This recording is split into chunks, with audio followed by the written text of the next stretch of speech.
જે રાજકીય પક્ષ પોતાના શિસ્ત અને નિયમબદ્ધનો પર્યાય ગણાવે છે, તે જ પક્ષના સ્થાનિક કાર્યકરોએ ડભોઈ તાલુકાના ભીલાપુર ગામે શિસ્તના એવા ધજાગરા ઉડાડ્યા છે કે સમગ્ર વિસ્તારમાં ચર્ચાનો વિષય બન્યો છે. વિવાદની શરૂઆત કોઈ મોટો જાહેર કે વિકાસનો મુદ્દો ન હતો, પરંતુ ફેસબુક પર કરવામાં આવેલ એક સાધારણ લાઇક અને કોમેન્ટથી થઈ હતી.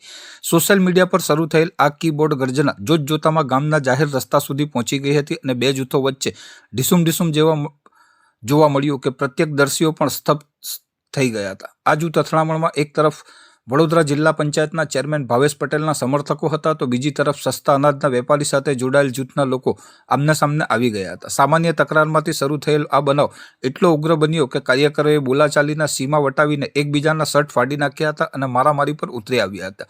પક્ષના આંતરિક વચનોની સાથે સાથે પક્ષની શિસ્ત પણ આ ઝઘડામાં છિન્ન ભિન્ન થઈ ગઈ હતી. જાહેર ચોકમાં થયેલ આ ઘટનાથી ગામના સ્થાનિક લોકો પણ ભારે આશ્ચર્ય વ્યક્ત કરી રહ્યા છે અને રમૂજી લહેકામાં કહી રહ્યા છે કે દેશના વહીવટની ચિંતા કરતા પહેલા કાર્યકરોએ પોતાના શર્ટના બટન સરખા કરી લેવા જોઈએ. જનતાના પ્રાણ પ્રશ્નો અને વિકાસના કામો પ્રત્યે ધ્યાન આપવાને બદલે સોશિયલ મીડિયા પર ગાળાગાળી કરી રસ્તા પર મારામારી કરતા સ્થાનિક નેતાઓ અને કાર્યકરોના આ કારનામાથી પક્ષની છબીને ભારે ધક્કો પહોંચ્યો છે. આ રાજકીય મહાભારતમાં પક્ષની પ્રતિષ્ઠા તો દાવ પર લાગી જ છે, સાથે સાથે કાર્યકરો માટે ટેલરનો ખર્ચ પણ વધી ગયો છે. હવે સ્થાનિક વહીવટી તંત્ર અને પક્ષનું મોવડી મંડળ આ પ્રકારનું શિસ્તહીન વર્તન કરનાર કાર્યકરો સામે કોઈ કડક શિસ્તભંગના પગલાં લે છે કે પછી આગામી ચૂંટણીઓમાં આવી પ્રવૃત્તિઓને અનદેખી કરવામાં આવે છે, તેના પર સૌની નજર ટકેલી છે. ભાવેશભાઈ, જે ભીલાપુર ગામે આ મારામારીનો વિડીયો વાયરલ થયો છે, તેમાં શું આખી મેટર શું હતી? અમુક સમય પહેલાં જ્યારે સસ્તા અનાજનું કૌભાંડ ભીલાપુર ગામે આવ્યું હતું, એના સંચાલક કિરણ પટેલ અને વિતરક પરેશ પટેલ હતા.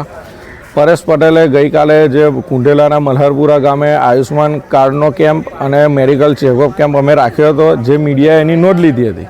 એ મીડિયામાં, સોશિયલ મીડિયામાં એ લોકોએ ફેસબુકમાં કોમેન્ટ ખોટી જુગાર દારૂની મને ટેગ કરીને કરવામાં આવી હતી, જેને ધ્યાનમાં લઈને તેમને સમજાવ્યા હતા. અને આજે અમે ત્યાં ભીલાપુર ગામની મુલાકાતે ગયા હતા.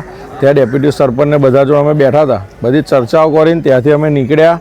ત્યારે એ લોકો અચાનક કિરણ પટેલ ટોળું લઈને આવે છે, જે વિડીયોમાં દેખાય છે, અને અમે ગાડીમાં બેઠેલા છે. અમારા દરવાજા ખોલીને અમને ગાડીમાંથી બહાર કાઢે છે અને એ મારામારી કરે છે.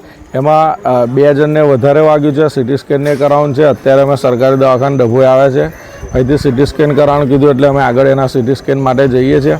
પરંતુ આ જે અનાજ કૌભાંડ અમે કાઢ્યું છે, ભાજપ સરકાર ગરીબો માટે જે સ્કીમો લાવે છે અને એમાં જે બી કૌભાંડીઓ છે, અમે ગરીબોને હક અપાવીએ છીએ, એના વિરોધમાં એ લોકોએ અમારી પર આ એક્શન લીધી છે. સ્પષ્ટ દેખાય છે કે એ લોકોનું કૌભાંડ સંચાલક તરીકે લાયસન્સ સસ્પેન્ડ થયું છે, તો એના વિરોધમાં અમારી પર આ હુમલો કર્યો છે. કેટલા લોકોને ઈજાઓ થઈ છે ભાવેશભાઈ? 2-3 લોકોને ઈજા થઈ છે. એક જણને નાકમાં આખું વધારે વાગ્યું છે ઇન્જરી, અને સિટી સ્કેન કરાવ્યું છે. એક જણને હાથમાં ફ્રેક્ચર છે. એ તમામની અત્યારે અહીંથી સરકારી દવાખાનામાંથી રેફર કર્યા છે, એટલે અમે આગળ એના ટ્રીટમેન્ટ માટે જઈ રહ્યા છીએ.